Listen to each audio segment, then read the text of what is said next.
All right, so now let's take a look at one of the most important states in topic 1.4, the Aztec Empire. So the Aztecs built their capital city, Tenochtitlan, on Lake Texaco.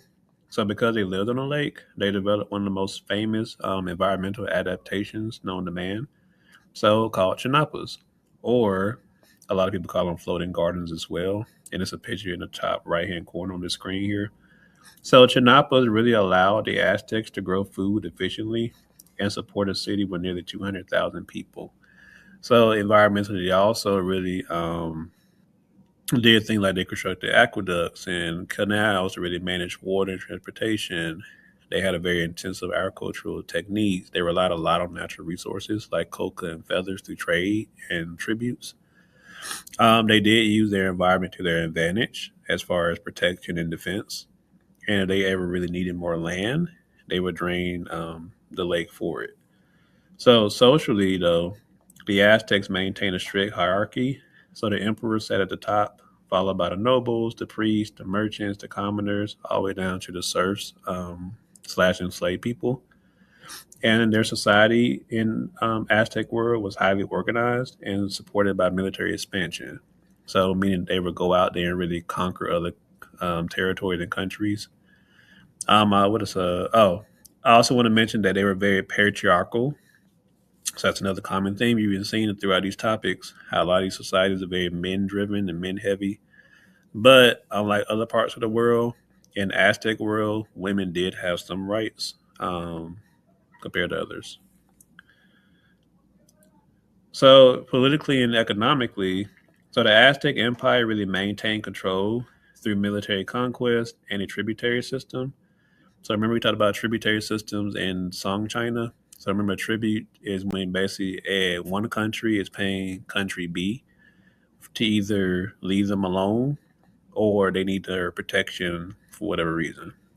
So those conquered areas that the Aztecs were conquering were required to provide goods, resources, labor, and other forms of tribute to the empire. So this tributary system really provided a steady flow of wealth into Tenochtitlan and support economic growth, monument building, military campaigns, and political stability.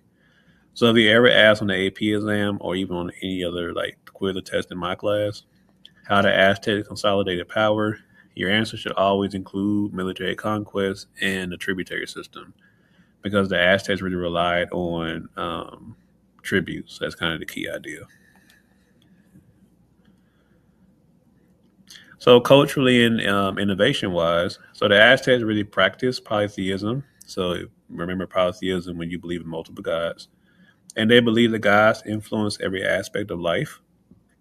So they also believed human sacrifice played an important role in maintaining order and ensuring that the sun continued to rise. So they kind of believe you had to shed the blood of somebody for the sun to continue rising. So at the same time, the Aztecs really demonstrated remarkable innovations through canals, causeways, chanapas, urban planning.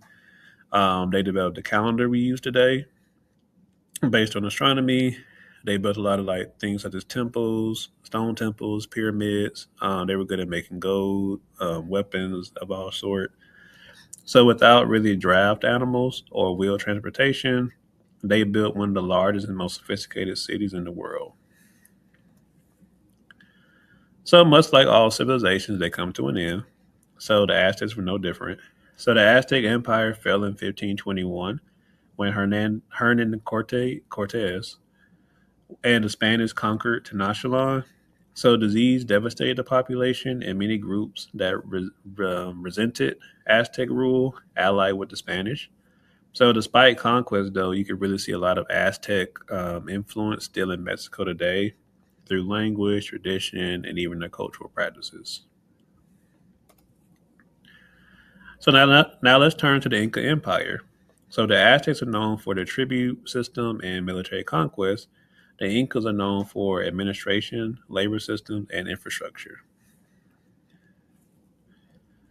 So the Incas ruled a very vast empire in the Andes Mountain, and the Andes Mountain is really one of the most difficult environments on Earth. So to survive up there, they developed terrace farming, irrigation systems, food preservation techniques, and an extensive road network.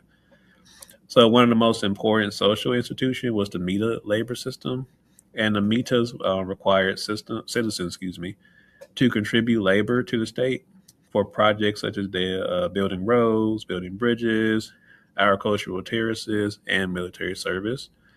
So this labor system with the Metas became one of the foundation of the Inca power.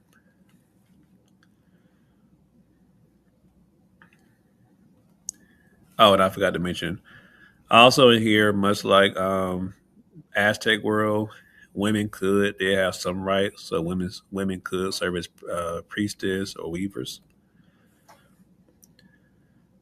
So this slide really contained one of the most important comparisons in topic 1.4. So the Incas built a very highly centralized bureaucracy led by a Sapa Inca. So officials really governed different regions of the empire, and they helped maintain control over a diverse population. So instead of really relying on tributaries like the Aztecs did, the Incas relied more on labor tribute through the meter system. So the government was organized labor, um, redistributed resources, um, and used a system of knotted cords for record keeping. Excuse me, I lost my train of thought. So for you as AP students, I really want you to remember that Aztecs equal tributary system, Incas equal meter labor system. And there was a barter based economy in Inca world. There was no like paper money like they had in some China.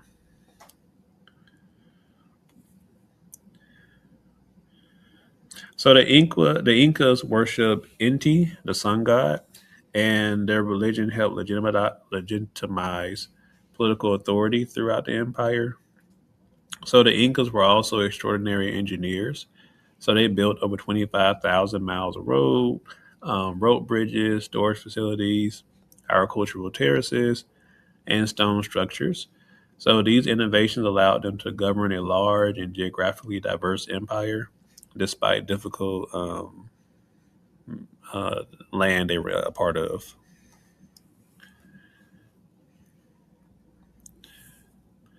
So when you look at these structures and roles, think about what they represent.